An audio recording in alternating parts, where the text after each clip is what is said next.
വളരെ ധൈര്യമായിട്ട് നിൽക്കുക മക്കളെ. നിങ്ങൾ നിൽക്കുന്ന സ്ഥലം 10,000 ദൈവത്തെ അനുഭവിച്ച് വലിയ സാക്ഷിയായി ജീവിച്ച ഒരു സ്ഥലത്താണ് നിങ്ങൾ നിൽക്കുന്നത്. അതുകൊണ്ട് തീർച്ചയായിട്ടും നിങ്ങളുടെ വിഷയത്തിന് പരിഹാരം ഉണ്ടാകും. വരുമാന മാർഗം നഷ്ടപ്പെട്ടവരുണ്ട്. പ്രളയത്തിലും ഉരുൾപൊട്ടലിലും വീട് പോയവരുണ്ട്. കടൽ കയറി വീടെടുത്തു പോയവരുണ്ട്. എല്ലാ തരത്തിലും വഴിയാധാരമായി പോയ ജന്മങ്ങളുണ്ട്. അവരെല്ലാം ഈ ആരാധനയെ സമർപ്പിക്കുക. വിദേശ രാജ്യങ്ങൾ ഒറ്റപ്പെട്ടവരെ, വിസ കിട്ടാത്തവരെ, പാസ്പോർട്ട് പിടിച്ചു വച്ചിരിക്കുന്നവരെ, രേഖാമൂലമായ രേഖകൾ വേണ്ട സമയത്ത് കിട്ടാത്തവരെ, രേഖകൾ കൈമോശം വന്നവർ, തെളിവില്ലാത്തവർ, രേഖകൾ കാണാതെ പോയവര്, അവരെല്ലാം സമർപ്പിച്ചുകൊണ്ട് ശ്രദ്ധിക്കട്ടെ, ശ്രദ്ധിക്കട്ടെ.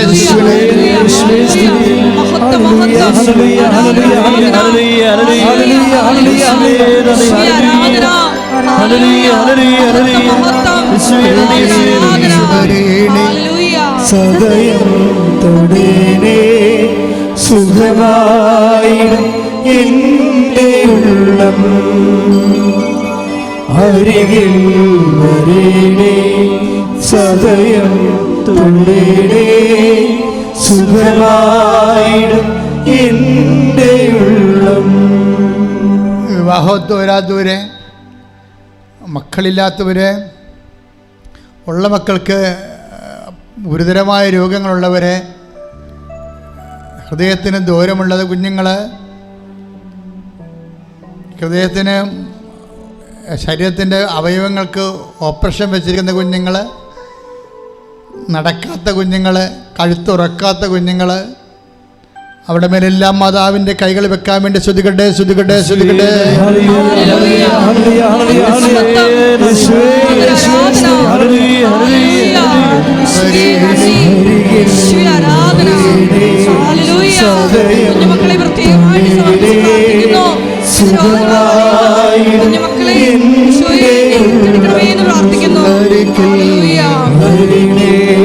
സദയം തുളേനേ സുഖമായിടും എൻ്റെ ഉള്ളം. കടങ്ങളിൽ കേസിലകപ്പെട്ടിരിക്കുന്നവരെ, മക്കളില്ലാത്തവരെ, വർഷങ്ങളായിട്ട് മക്കളില്ലാത്തവരെ, പ്രിയപ്പെട്ടവർ മരിച്ചു പോയതിൻ്റെ വേദന ഇരിക്കുന്നവരെ, ഭർത്താവോ ജീവിത പങ്കാളിയോ മക്കളോ അമ്മയോ ഒക്കെ നഷ്ടപ്പെട്ടു പോയവരെ, അതിൻ്റെ വേദനയ്ക്ക് ശമനമില്ലാതെ ഉള്ളിൽ പെന്തനീറ് നെരിപ്പോട് പോലെ നടക്കുന്ന ഉടമയിൽ ഓരോരോ കാര്യങ്ങൾക്ക് വ്യത്യസ്തമായ വേദന അനുഭവിച്ചുകൊണ്ടിരിക്കുന്ന ഉടമയിൽ ദൈവത്തിൻ്റെ കരുണ ചൊരിയട്ടെ, ദൈവത്തിൻ്റെ ശക്തി ഒഴുകട്ടെ, പരിശുദ്ധം അവർക്ക് വേണ്ടി മധ്യസ്ഥം വഹിക്കട്ടെ, ദൈവത്തിൻ്റെ ശക്തി ശ്രദ്ധിക്കട്ടെ, ശ്രദ്ധിക്കട്ടെ.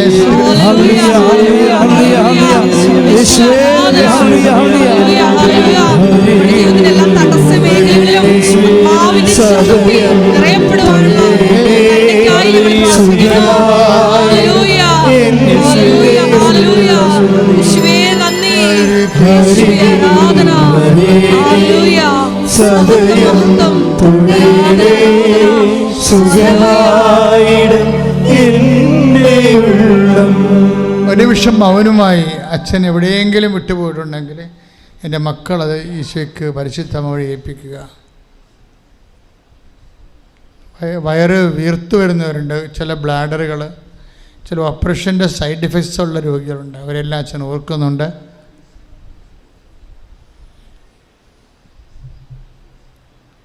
ഏതെങ്കിലും വിഷയം അച്ഛൻ വിട്ടുപോയിട്ടുണ്ടെങ്കിൽ ഇപ്പം പറയാനുള്ള സമയമാണ്.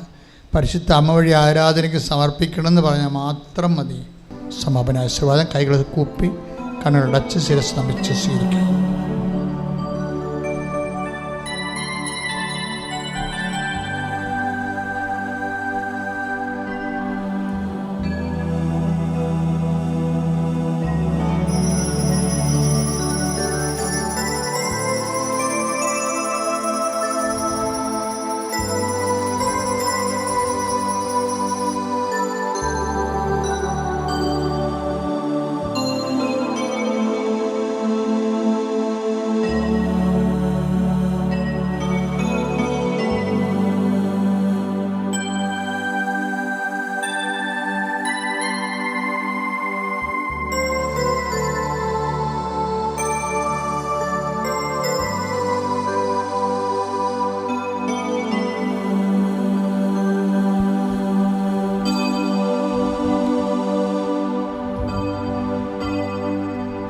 പരിശുദ്ധ പരമമാ ദിവ്യകാരുണ്യമേ,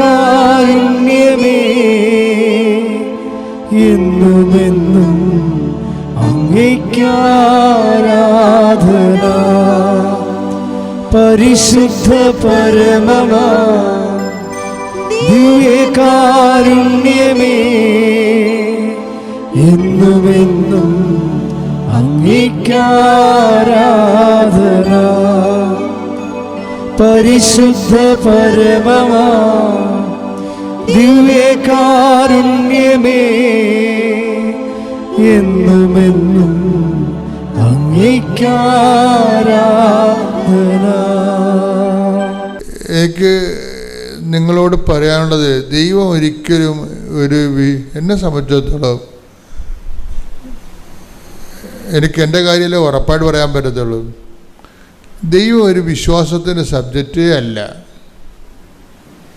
ദൈവം ഒരു വിശ്വാസത്തിൻ്റെ സബ്ജക്റ്റ് ആകണത് ആധ്യാത്മികതയുടെ ആദ്യ തലങ്ങളിൽ മാത്രമാണ്. പിന്നീട് നമ്മൾ വിശ്വസിക്കുകയല്ല, നമ്മൾ കാണുകയാണ്. ഉടമ്പടിയിൽ എന്നൊക്കെ പറയണത് ഇപ്പം തന്നെ ആ ചേച്ചിയുടെ അവർക്ക് ഈ അറിവ് അഭിഷേകമായിട്ട് മാറും. അറിവ് അഭിഷേകമായിട്ട് മാറും. അതുകൊണ്ടാണ് ഞാൻ അവരെ ആശീർവദിക്കുമ്പോൾ അവർ ജ്ഞാനസാരത്തിരിയും മേടിച്ചുകൊണ്ട് പോകണം. ഇനി ഉറപ്പായെന്നും പറഞ്ഞ് പോകണെന്താണ് ആ ഉറപ്പ്? അത് അറിവിനങ്ങനെ ഒരു ഗുണമുണ്ട്. നിങ്ങളെപ്പോഴും നമ്മൾ ശ്രദ്ധിക്കേണ്ടത്, ഈ ഉടമ്പടി ഞാൻ 5 പുതുക്കി 15 പുതുക്കി എന്നൊക്കെ പറഞ്ഞ് നിങ്ങൾ എന്നെ ഭീഷണിപ്പെടുത്തുകയല്ല ചെയ്യേണ്ടത്. നിങ്ങൾ അറിവിൻ്റെ തലത്ത് നിന്ന് അഭിഷേകത്തിലേക്ക് മാറിയാൽ നോക്കണം. ആധ്യാത്മികത എന്ന് പറഞ്ഞാൽ നല്ല രസമാണ്. ആധ്യാത്മികത എന്ന് പറഞ്ഞത് നല്ല ഡെപ്തുള്ള വിഷയമാണ്. അറിവ് കുറേ നാളായില്ലേ നിങ്ങൾ അതിൻ്റെ അകത്ത് ജീവിക്കുന്നവരില്ലേ? അപ്പം അങ്ങനെയുണ്ട്. അതിൻ്റെ ആനുപാതികമായ വളർച്ച ഉണ്ടാകണം. നിങ്ങൾക്ക് ചുറ്റും തീയുണ്ടാകും, പുകയുണ്ടാകും, നിങ്ങളുടെ മക്കൾ തോന്നിവാസികളാകും, അല്ലെങ്കിൽ നിങ്ങളുടെ വീട്ടിൽ ഭർത്താവ് വെള്ളമടിക്കാരനാകും, അല്ലെങ്കിൽ ഭാര്യ നിങ്ങളുടെ ആധ്യാത്മികം അംഗീകരിക്കാത്ത ആളാകും. വീട്ടിൽ മക്കളാരും നിങ്ങളുടെ പ്രാർത്ഥന കേൾക്കുമ്പോൾ തന്നെ ചിരി വരും, അവർക്ക് നിങ്ങളെ ആക്ഷേപിക്കും. അങ്ങനെ പല കാര്യങ്ങളും വീട്ടിൽ നടക്കും. നിങ്ങൾ തീയിലൂടെ നടക്കുമെന്ന് ഈശോ പറഞ്ഞല്ല, അത് തീയാണ്. പക്ഷെ എന്താണ് സംഭവിക്കുന്നത്? തീ നിങ്ങളെ പൊള്ളിക്കുകയില്ല. അതാണ് അഭിഷേകം എന്ന് പറയണത്. എടുത്തത് വചനെടുത്ത് യെശയ്യാ 43:2. സമുദ്രത്തിലൂടെ കടന്നു പോകുമ്പോൾ പറഞ്ഞേ സമുദ്രത്തിലൂടെ കടന്നു പോകുമ്പോൾ ഞാൻ നിന്നോട് കൂടെ ഉണ്ടായിരിക്കും. നദികൾ കടക്കുമ്പോൾ അത് നിന്നെ മുക്കിക്കളയുകയില്ല. അഗ്നിയിലൂടെ നടന്നാലും നിനക്ക് പൊള്ളലേൽക്കുകയില്ല. നടക്കത്തില്ലെന്നല്ല സംഭവം, നടക്കും. ഞാനും നടക്കും, നിങ്ങളും നടക്കും. കർത്താവും നടന്നതാണ്, അമ്മയും നടന്നതാണ്. ഇവരെല്ലാം അഗ്നിശോധന കഴിഞ്ഞ ആൾക്കാരാണ്. അഗ്നിശോധന എന്തിനാണ് വെച്ചിരിക്കുന്നത്? അഗ്നിശോധനയെ അതിലംഘിക്കാൻ വേണ്ടി വെച്ചിരിക്കുകയാണ്. അഗ്നിശോധനയുണ്ട്. നിങ്ങളും നടക്കും, ഞാനും നടക്കും. അമ്മ അഗ്നിയിലൂടെ നടന്നതാണ്, കർത്താവ് അഗ്നിയിലൂടെ നടന്നതാണ്. പക്ഷെ എന്താ പറഞ്ഞത്? നമുക്ക് തന്നിരിക്കുന്ന വാഗ്ദാനം എന്താണ്? അഗ്നിയിലൂടെ നടക്കും, അഗ്നി നിന്നെ വിഴുങ്ങുകയില്ല. അതാണ് അഭിഷേകം എന്ന് പറയണത്. അതിനാണ്. അപ്പം നടക്കണ എന്തിനാണ്? ഈ അഗ്നിയിലൂടെ നമ്മളെ നടത്തിക്കണ എന്തിനാണ്? നമ്മളെ പൊള്ളിക്കാനാണ്. എന്നിട്ട് കന്നേ കാളയെന്ന് പറഞ്ഞ് കാറി കൂവി നടക്കാൻ വേണ്ടിയാണ്? അല്ല. 1 Petrus 1:7. കാരണം അഗ്നിശോധനയെ അതിജീവിക്കുന്ന നശ്വരമായ സ്വർണത്തേക്കാൾ വിലയേറിയതായിരിക്കും പരീക്ഷകളെ അതിജീവിക്കുന്ന നിങ്ങളുടെ വിശ്വാസം. ഇപ്പം വിശ്വാസത്തിനെ അതിജീവിത വിശ്വാസമുണ്ട്, കേവല വിശ്വാസമുണ്ട്.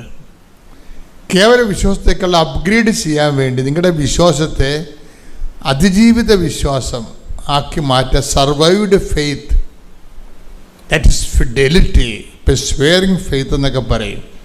അതിജീവിത വിശ്വാസം.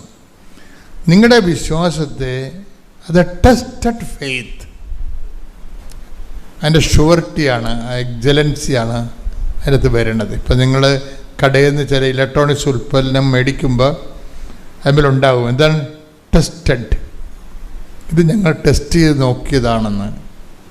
അത് നമ്മുടെ വിശ്വാസം ടെസ്റ്റഡ് ആണെങ്കിൽ നമുക്കത് നല്ല ആസ്തിഭദ്രത വർദ്ധിപ്പിക്കും. അതിന് ഇതുപോലെ ഓരോ പരീക്ഷ കഴിയുമ്പോഴും ഫെയ്ത്ത് മുമ്പത്തേക്കാൾ പവർഫുള്ളായിരിക്കണം. അല്ലാതെ കർത്താവ് ഇത് ഞങ്ങളോട് ഇങ്ങനെ ചെയ്തല്ല, ഞാൻ കുറേ പ്രാർത്ഥനക്കൊക്കെ നടക്കണമല്ലേ, കർത്താവിനിങ്ങനെ ഞങ്ങളോട് ചെയ്യാവാ എന്നൊക്കെ ചോദിച്ചുകൊണ്ട് നടക്കണം. അതുകൊണ്ട് അവിടെ വെച്ച് ആ വിശ്വാസം കരിഞ്ഞു മാറുകയാണ്. എപ്പോഴും നമ്മൾ ശ്രദ്ധിക്കണം. അതായത് മിണ്ടാതിരുന്നാലും മണ്ടത്തരങ്ങൾ ദൈവത്തോട് ചോദിക്കരുത്. പറഞ്ഞ മനസ്സിലായില്ലേ?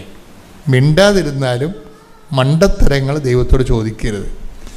അപ്പം കരിഞ്ഞു മാറി സംഭവം. നിങ്ങൾ ചോദിക്കുകയെ ഞാനിങ്ങനെ ഉടമ്പഴക്കി എടുത്തതല്ലേ, അപ്പം ദൈവത്തിന് ഇങ്ങനെ എന്നോട് ചെയ്യാവാ എന്ന് നിങ്ങൾ ചോദിച്ചാൽ, കർത്താവ് പണ്ട് അമ്മയോടും നിക്കോദേമോസിനോടും ഈശോ ഉത്തരം മുട്ടിച്ച ഒരു ചോദ്യമുണ്ട്. എന്താണ്? ഈശോ പ്രീസപ്പോസ് ചെയ്യുന്നൊരു കാര്യമുണ്ട്, നിനക്ക് ഇതൊക്കെ അറിയാവുന്നതെന്നാണ് ഞാൻ ധരിച്ചിരിക്കണതെന്ന് പറയും. അതോടുകൂടി അമ്മ ഫ്ലാറ്റായി. എന്താണ്? 2:48 വായിച്ചേ. ലൂക്കാ 2:48. അവനെ കണ്ടപ്പോൾ മാതാപിതാക്കൾ വിസ്മയിച്ചു. അവന്റെ അമ്മ അവനോട് പറഞ്ഞു, മകനെ നീ ഞങ്ങളോട് ഇങ്ങനെ ചെയ്തതെന്ത്? കണ്ട എനിക്ക് അമ്മ ചോദിച്ചതാണ്. എന്താണ് ഈ കാണാതെ പോയില്ലേ കർത്താവിനെ? ദേവാലയത്തിൽ വെച്ച് വേദശാസ്ത്രങ്ങളെ തർക്കിച്ചുകൊണ്ടിരുന്ന സമയത്ത് മാതാവിൻ്റെ കയ്യിൽ നിന്ന് വിട്ടുപോയില്ലേ? അതാ ചോദിക്കേണ്ടത്, എൻ്റെ മകനെ നീ എന്താണ് ഞങ്ങളോട് ഇങ്ങനെ ചെയ്തത്? അത് നമ്മളും ചോദിക്കണതാണ്.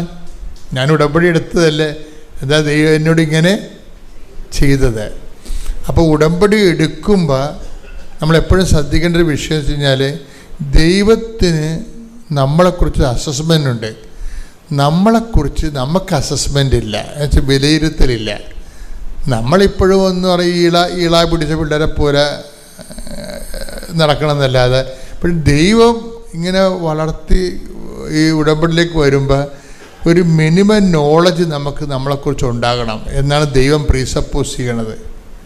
പണ്ട് ഈ നിക്കോദേമോസിന് ഈ അബദ്ധം പറ്റിയായിരുന്നു. അമ്മയ്ക്ക് പറ്റിയ അതേ അബദ്ധം നിക്കോദേമോസിന് വേദശാസ്ത്രിക്ക് പറ്റിയായിരുന്നു.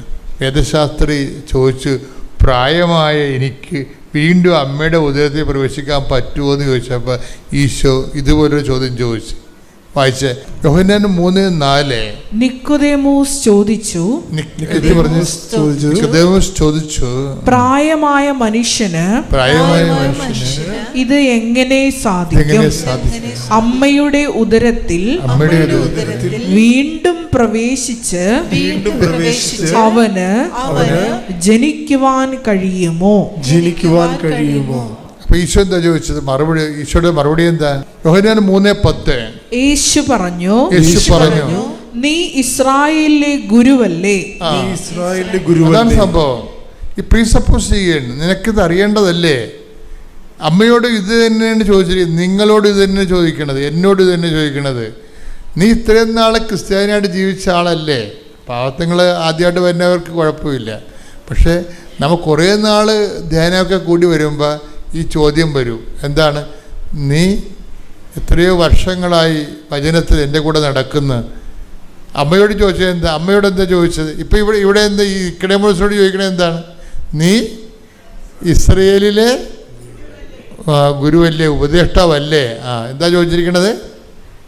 നീ ഇസ്രായേലിലെ ഗുരുവല്ലേ, എന്നിട്ടും ഇക്കാര്യമൊന്നും മനസ്സിലാകുന്നില്ലേ? അതാണ് പറഞ്ഞത്. നീ ഇങ്ങനെ കുറേ ധ്യാനങ്ങളൊക്കെ കൂടിയില്ലേ, എന്നിട്ടും നിനക്കിത് മനസ്സിലാവണില്ല എന്ന്. അപ്പോൾ ഈ ധ്യാനങ്ങളൊക്കെ കൂടണത് എന്തിനാണ്? രോഗശാന്തി പ്രാർത്ഥിക്കാനും കുടുംബകാര്യം നടക്കാനല്ല, കുറേ കാര്യങ്ങൾ മനസ്സിലാക്കാൻ വേണ്ടിയാണ്. പറഞ്ഞ മനസ്സിലായില്ലേ?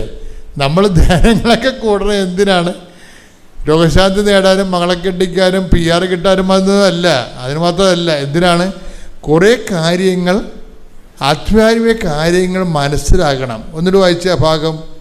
യേശു പറഞ്ഞു, നീ ഇസ്രായേലിലെ ഗുരുവല്ലേ, നീ ഇസ്രായേലിന്റെ ഗുരുവല്ലേ, എന്നിട്ടും ഇക്കാര്യമൊന്നും മനസ്സിലാകുന്നില്ലേ? അപ്പൊ ഈ മനസ്സിലായാൽ തന്നെ ചോദ്യങ്ങളൊക്കെ അവസാനിപ്പിക്കും.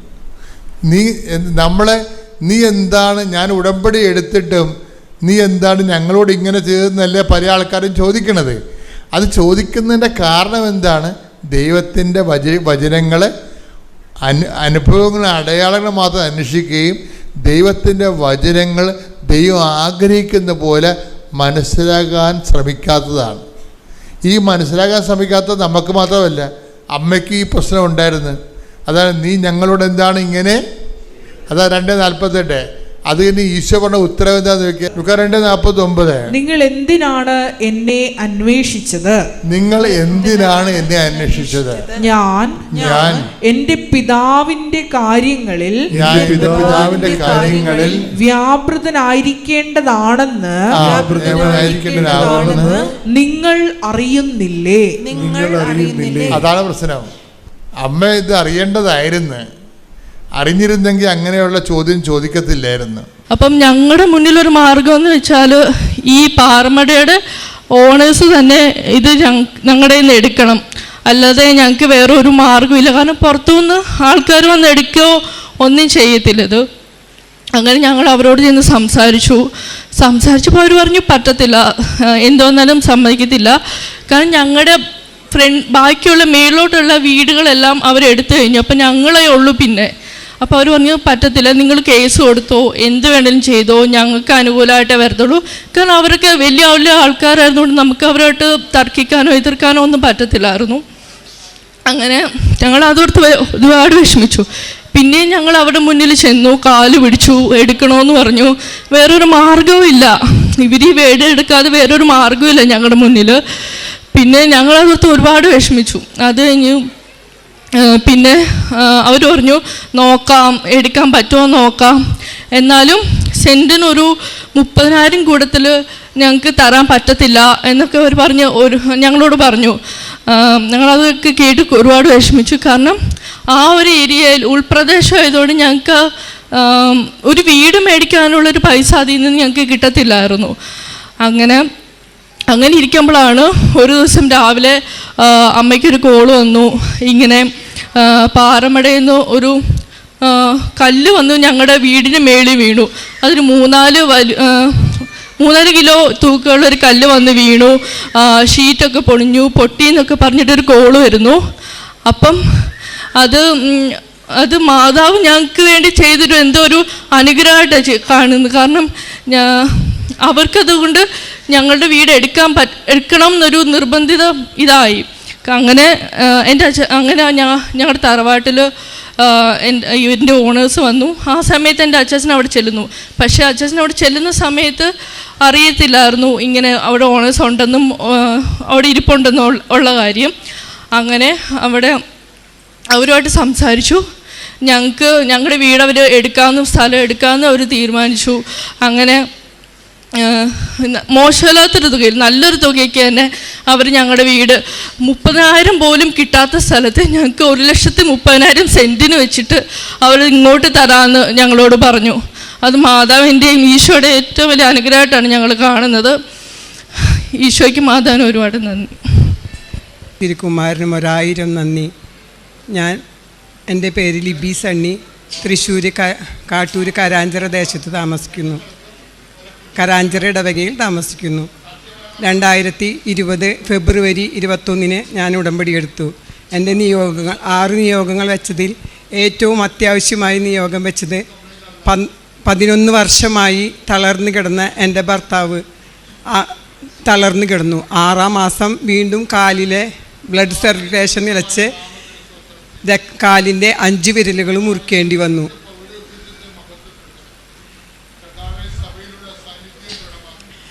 അതിൽ നിന്ന് രക്ഷപ്പെടാൻ ആ കാലിൻ്റെ മുറിവ് ഓരോ ദിവസം കെട്ടുമ്പോഴും ഞാൻ പ്രാർത്ഥിച്ചായിരുന്നു, മാതാവേ എൻ്റെ ഈ കാല് കെട്ടൽ എന്ന് നിൽക്കും, ഈ മുറിവ് കെട്ടലെന്ന് നിൽക്കും.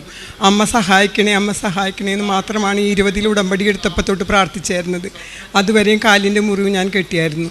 തളർന്നു കിടന്ന ഭർത്താവ് പതുക്കെ പതുക്കെ എഴുന്നേറ്റ് മര്യാദയ്ക്ക് നടക്കുവാനും തുടങ്ങിയിരുന്നു. പിന്നെ ഞാൻ ഉടമ്പടി കൊറോണ കാലമായതുകൊണ്ട് പള്ളിയിൽ പോകുവാനോ ഉടമ്പടി പുതുക്കുവാനോ ഒന്നിനും എനിക്ക് സാധിച്ചായിരുന്നില്ല. ഉടമ്പടി പ്രാർത്ഥനകളെല്ലാം ഞാൻ നിർത്തിവെച്ചായിരുന്നു. വീണ്ടും 2022 സെപ്റ്റംബർ 24 വീണ്ടും ഞാൻ വീട്ടിലിരുന്ന് പ്രാർത്ഥന മുടങ്ങാതെ എത്തിക്കുകയും 26 രാവിലെ ഭർത്താവിനോട് ഞാൻ പറഞ്ഞു, കാലിൻ്റെ മുറിവ് ഉണങ്ങും. 41 വർഷമായി മദ്യപാനവും പുകവലിയും ഉണ്ടായിരുന്നു. ഞാൻ പറഞ്ഞു, മാതാവിനോട് പ്രാർത്ഥിച്ച് പുകവലി നിർത്തുകയും മദ്യപാനം 1 വർഷം മുമ്പ് നിർത്തിയതും പുകവലി നിർത്തിയാൽ കാലിൻ്റെ മുറിവ് ഉണങ്ങും, തീർച്ചയായും മാതാവ് നമ്മളെ അനുഗ്രഹിക്കുമെന്ന് ഞാൻ പറഞ്ഞിരുന്നു. പക്ഷേ ആൾക്കത് വിശ്വാസം വന്നിരുന്നില്ല. പിന്നെ തന്നെ പിറ്റേ ദിവസം നേരം വെളുത്തപ്പോൾ ആൾ പറഞ്ഞു, ഞാൻ ഇന്ന് തൊട്ട് ഞാൻ ബീഡി വലിക്കില്ല, ഇനി ഒരിക്കലും വലിക്കില്ല മാതാവേ എന്ന് പറഞ്ഞു. 28 കാലത്ത് ഉറങ്ങി എണീക്കുമ്പോൾ കാലിലുണ്ടായിരുന്ന മുറിവ് ഒരു തരി പോലും ബാക്കിയില്ലാതെ മാതാവ് തുടച്ചു മാറ്റിയിരുന്നു. മാതാവിന് നന്ദി. കൂടാതെ ആൾ 20 വർഷമായിട്ട് പള്ളി പോവില്ലായിരുന്നു. പള്ളി പോകും, കുമ്പസാരിക്കുകയോ കുർബാന സ്വീകരിക്കുകയോ ചെയ്തിട്ടില്ലായിരുന്നു. പക്ഷെ അത് പിറ്റേ ദിവസം 29 മുതൽ അന്നു മുതൽ ഇന്ന് വരെ ഒരൊറ്റ ദിവസം പോലും കുർബാന മുടങ്ങാതെയും കുമ്പസാരിക്കാതെയും ഇരുന്നിട്ടില്ല. കുർബാന സ്വീകരിക്കാതെയും ഈ നിമിഷം വരെ ആൾ ഇരുന്നിട്ടില്ല. അതിനും മാതാവിന് നന്ദി പറയുന്നു. കൂടാതെ എൻ്റെ മകൾക്ക് 2 ആൺകുട്ടികളായിരുന്നു. മൂന്നാമത്തേത് ഓപ്പറേഷനായിരുന്നു. മൂന്നാമത്തെ കുട്ടി പ്രസവ സമയത്ത് ഡോക്ടർ പറഞ്ഞു, ഓപ്പറേഷൻ ഭയങ്കര ബുദ്ധിമുട്ടായിരിക്കും, കുട്ടിയെ കിട്ടുമോ അമ്മയെ കിട്ടുമോ എന്ന് ഉറപ്പ് പറയാൻ സാധിക്കില്ല എന്ന് പറഞ്ഞു. ഞാൻ അന്ന് മാതാവിനോട് പറഞ്ഞു, 2021 ഞാൻ അമ്മയോട് പറഞ്ഞു, അമ്മേ എനിക്ക് എൻ്റെ മകളെയും എൻ്റെ കുഞ്ഞിനെയും തിരിച്ചു തരണം, അമ്മയുടെ പേരിട്ട് ഞാൻ വിളിച്ചോളാം എൻ്റെ ഉണ്ണിയെ എന്ന് പറഞ്ഞു. അതുപോലെ തന്നെ അമ്മയുടെ നാമധാരിയായി ഇന്ന് ജോനിഷ മറിയം എന്ന് അവളെ പേര് വിളിക്കുന്നു.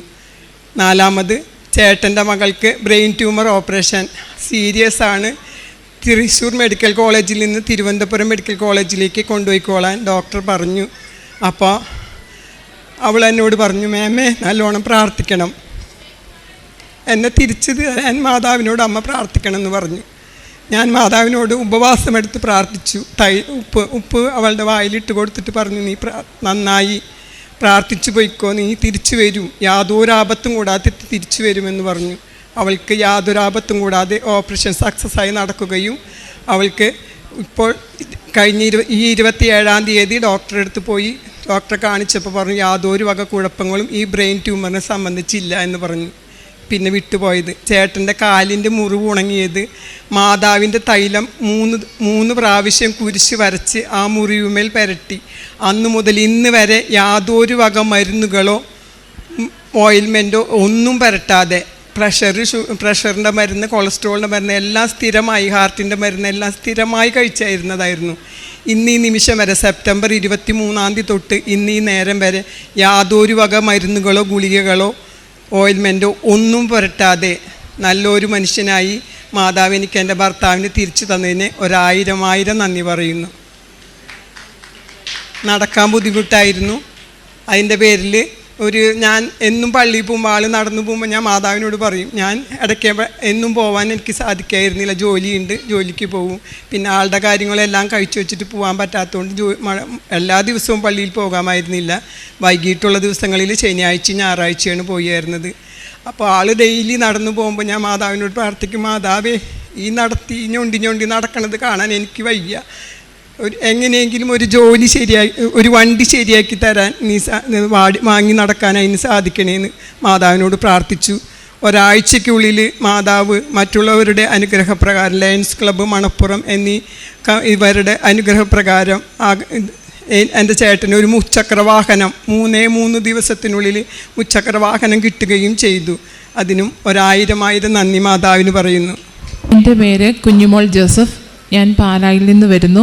എൻ്റെ ഇടവക സെൻറ്റ് മേരീസ് ലാലം ചർച്ചാണ്.